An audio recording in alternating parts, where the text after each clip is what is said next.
নমস্কার, দেখছেন talk to Bangla. আমি অভিষেক রয়েছে আপনাদের সাথে। এই মুহূর্তে যে খবর নিয়ে উপস্থিত হয়েছি, লোকসভায় আসছেন না আর ওম বিড়লা। ওম বিড়লা এই মুহূর্তে লোকসভা ছেড়েছেন আপাতত ভাবে। যা খবর বেরিয়ে আসছে, লোকসভায় আগামী 9 মার্চ পর্যন্ত আসবেন না ওম বিড়লা। যেই ওম বিড়লা প্রতিদিন সকালবেলা 11টার সময় আসতেন, সেই ওম বিড়লা গতকাল থেকে লোকসভা সম্পূর্ণ পরিত্যাগ করেছেন। এবং এটাই এই মুহূর্তে সবচেয়ে গুরুত্বপূর্ণ যেটা আপডেট, কারণ লোকসভায় এই মুহূর্তে ওম বিড়লার বিরুদ্ধে অনাস্থা প্রস্তাব বা নো কনফিডেন্স মোশন আনা হয়েছে, যেটা অবশ্য এই মুহূর্তে তাৎপর্যপূর্ণ একটা জায়গা। কারণ লোকসভার অভ্যন্তরে লোকসভার অধ্যক্ষ, তার বিরুদ্ধে বিরোধীরা এককাট্টা হয়ে 118 জন সাংসদ সই করে তাতে অনাস্থা জানিয়েছেন তার প্রতি। সেটা কিন্তু কোথাও গিয়ে ভারতের জন্য খুব একটা সুখকর পরিস্থিতি নয়। এবং যে স্পিকার, তার বিরুদ্ধে অনাস্থা প্রস্তাব আনা হয়েছে বিরোধীদের মাধ্যমে, সেটা জমাও করা হয়েছে সেক্রেটারি জেনারেলের কাছে। তার পরবর্তীতে আর তার পক্ষে আসা এবং সংসদ পরিচালনা করা সেটা খুব একটা সম্মানজনক হতো কি? এই জন্যই লোকসভা সম্পূর্ণভাবে ওম বিড়লা আপাতত ছেড়ে দিয়েছেন। আপনাদের জানাই, এই ধরনের ঘটনা কিন্তু এর আগেও ঘটেছিল। এর আগে কবে ঘটেছিল? জগদীপ ধনকরের সময় কিন্তু এই ধরনের ঘটনা ঘটেছিল রাজ্যসভার ক্ষেত্রে। এবং রাজ্যসভায় তৎকালীন ডেপুটি স্পিকার ছিলেন হরিবংশ। তিনি এখনো পর্যন্ত ডেপুটি স্পিকার পদেই রয়েছেন এবং তিনি তৎকালীন যখনই এই নো কনফিডেন্স মোশনটা আসে তার বিরুদ্ধে, সঙ্গে সঙ্গে সেটাকে রিজেক্ট করে দেন। এবং তাই নিয়ে কোনো তর্ক বিতর্কের সুযোগই ছিল না। কিন্তু এই মুহূর্তে লোকসভায় তো কোনো ধরনের কোনো ডেপুটি স্পিকার নেই। বিরোধীরা বারংবার বলেছিল যে ডেপুটি স্পিকার পদটা আমাদেরকে দিয়ে দেওয়া হোক, তাহলে আমরা অবশ্যই ডেপুটি স্পিকারের জায়গাটাকে ফুলফিল করতে পারবে যখন দরকার পড়বে। কিন্তু সেটা যদি কংগ্রেসের পক্ষ থেকে নিয়ে নেওয়া হয়, তাহলে তো অবশ্যই বেশ খানিকটা চাপের পরিস্থিতি তৈরি হবে। এবং সেই জায়গা থেকে ডেপুটি স্পিকার এখনো পর্যন্ত লোকসভায় নেই। প্রথম যে মোদির টার্মটা ছিল, মোদির সরকার যখন তৈরি হলো, 14 থেকে 19 পর্যন্ত কিন্তু ছিল। এবং তার আগেও ডেপুটি স্পিকার অবশ্যই থাকতো লোকসভায়, কিন্তু ডেপুটি স্পিকার পদটা তার পরবর্তী থেকে সম্পূর্ণ ফাঁকা। 2019 থেকে এখনো পর্যন্ত ডেপুটি স্পিকার নেই।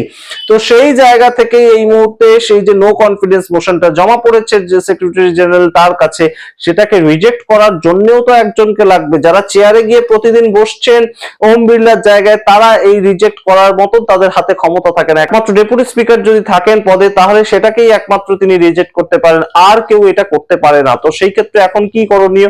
এই যে প্রস্তাবটা জমা পড়েছে, সেটা নিয়ে অবশ্যই কিন্তু আলোচনা করতে হবে এবং আলোচনা সংসদে হবে।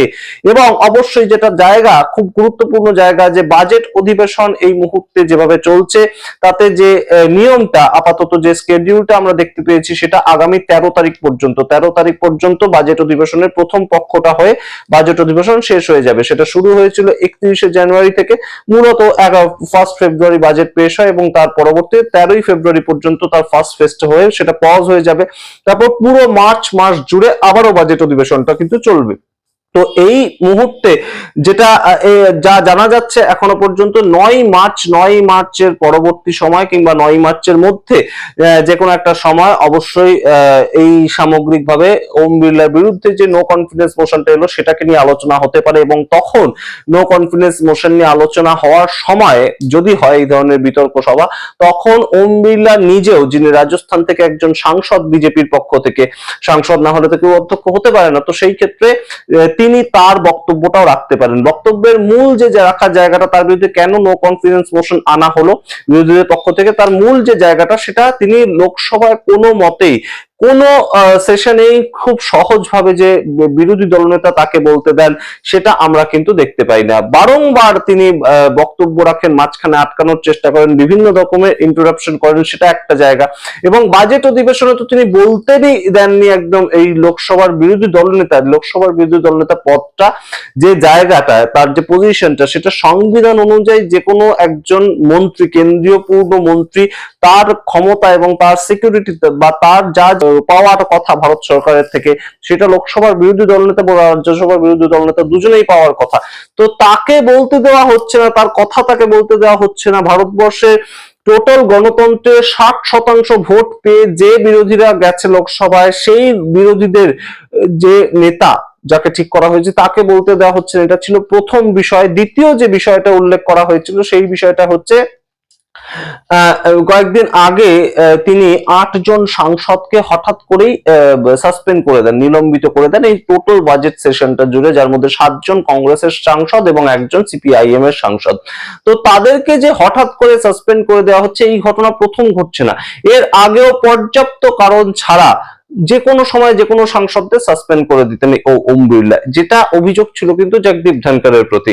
এবং এই মুহূর্তে গুরুত্বপূর্ণ বিষয়, সবচেয়ে তাৎপর্যপূর্ণ যেটা, মহিলা সাংসদরা গত 4 ফেব্রুয়ারি তারা গিয়ে নরেন্দ্র মোদীর যেখানে বসার জায়গা সেখানে আন্দোলন করেন, এবং যেটার একটা ভিডিও গতকাল আপনাদেরকে দেখিয়েছি যে কিরেন রিজিজু রিলিজ করেছিলেন, পার্লামেন্ট অ্যাফেয়ার্স মন্ত্রী, অন্য একটা অ্যাঙ্গেল থেকে, যে অ্যাঙ্গেলটা সংসদ টিভিতে দেখানো হয় সেটা নয়, অন্য একটা অ্যাঙ্গেল থেকে। সেখানে স্পষ্টত দেখা যাচ্ছে, আপনারা দেখতেও পাচ্ছেন এই মুহূর্তে, যে কোনোভাবেই কিন্তু ওম বিড়লা এই অভিযোগ আনতে পারবেন না যে চেয়ারে তখন প্রধানমন্ত্রী বসেছিলেন বা চেয়ারে প্রধানমন্ত্রী বসে থাকা অবস্থায় কোনো অনভিপ্রেত ঘটনা ঘটে গিয়েছিল। কিন্তু তিনি কি বললেন? তিনি বললেন যে আমার কাছে খবর ছিল যে দেশের প্রধানমন্ত্রী যদি পার্লামেন্টে আসেন তার উপর আক্রমণ হতে পারে। মারাত্মক একটা অভিযোগ। কারা কারা ছিলেন সেখানে?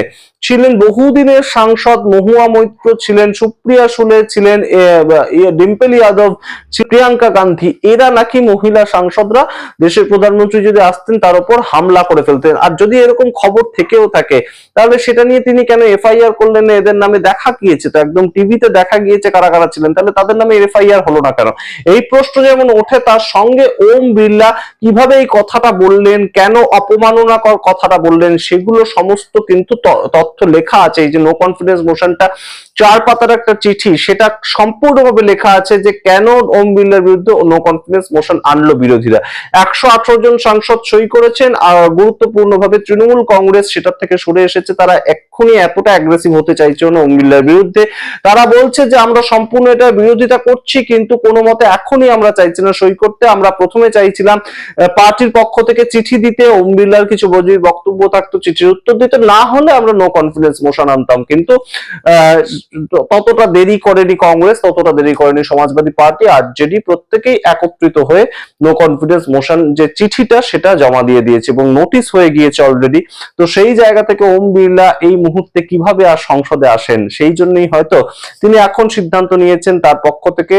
এবং সূত্রের যেটা খবর, যে কোনো মতেই আর যতদিন না পর্যন্ত এই ওম বিড়লার এই যে নোটিশ নো কনফিডেন্স মোশন সেটার উপর তর্ক বিতর্ক হচ্ছে এবং নিজের বক্তব্যটা তিনি রাখতে পারছেন, ততদিন পর্যন্ত সংসদে আসবেনই না ওম বিড়লা। এবং রাহুল গান্ধী বক্তব্য রাখছেন আজকে, অথচ ওম বিড়লা তিনি আসনে বসে নিয়ে এটা প্রথমবার ঘটনাটা ঘটছে এবং তাকে আটকাচ্ছেন না। রাহুল গান্ধী যখন বলছেন তাকে আটকাচ্ছেন না, এই ঘটনাগুলো প্রথমবার কিন্তু ঘটছে আজকে।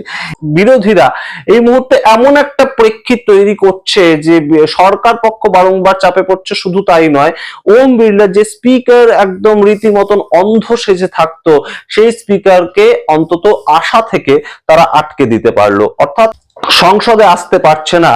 তার উপর অনাস্থা যেহেতু জানিয়েছে বিরোধীরা, অবশ্যই এটা একটা নিন্দার বিষয় এবং সারা পৃথিবী জুড়ে এই বিষয় অলরেডি খবর হয়ে গিয়েছে। আমরা বিভিন্ন ধরনের যে পোর্টালগুলো সারা পৃথিবী জুড়ে চলে সেগুলোতে আমরা দেখেছি যে সংসদের স্পিকার, ভারতবর্ষের সংসদের স্পিকারের উপর বিরোধীরা অনাস্থা প্রস্তাব এনেছে, এটা নিয়ে খবর হয়েছে। তো সেইটা অবশ্যই কিন্তু এই মুহূর্তে বিরোধীদের জায়গা থেকে একটা বড় সড়ো বলা যেতে পারে যে একটা ধাক্কা দিল সরকারকে। অবশ্যই এটা একটা বড় সড়ো ধাক্কা, এখন দেখার বিষয় শেষ পর্যন্ত ওম বিড়লার পরিস্থিতি হঠাৎ করেই একদিন আমরা খবর পাই কিনা যে জগদীপ ধনকর তার মতন তিনি ইস্তফা দিচ্ছেন। আমরা জানি না, তেমন ঘটনা ঘটতে পারে, কারণ বহু রেজেম্বলেন্স আছে জগদীপ ধনকর এবং ওম বিড়লার দুজনের যে ঘটনাক্রম, তাতে কিন্তু অবশ্যই বহু রেজেম্বলেন্স আছে। আমরা জানি না শেষ পর্যন্ত এ ধরনের কোনো ঘটনা দেখতে হবে কিনা। যদি দেখতে হয় তাহলে ওম বিড়লার সম্পর্কে বহু খবর এমন আছে যেগুলো সবসময় দেখানোর মতন পরিস্থিতি থাকে না, সেগুলো আমরা বলবো। সেগুলো কিন্তু অবশ্যই গুরুত্বপূর্ণ কিছু খবর, গুরুত্বপূর্ণ ওম বিড়লার যে লবি ইত্যাদি ঘটনা সমস্তটাই আপনাদের সামনে আনবো। কিন্তু ওম বিড়লা আপাতত কি করছেন সেটা গুরুত্বপূর্ণ এবং সমস্ত দিকে আমরা তাকিয়ে থাকবো, আপনাদের সামনে রাখতে থাকবো সমস্ত খবর। অবশ্যই তার আগে টক টু বাংলা ইউটিউব চ্যানেলটিকে আপনারা সাবস্ক্রাইব করুন এবং ছড়িয়ে দিন আমাদের এই ভিডিওগুলো। ধন্যবাদ।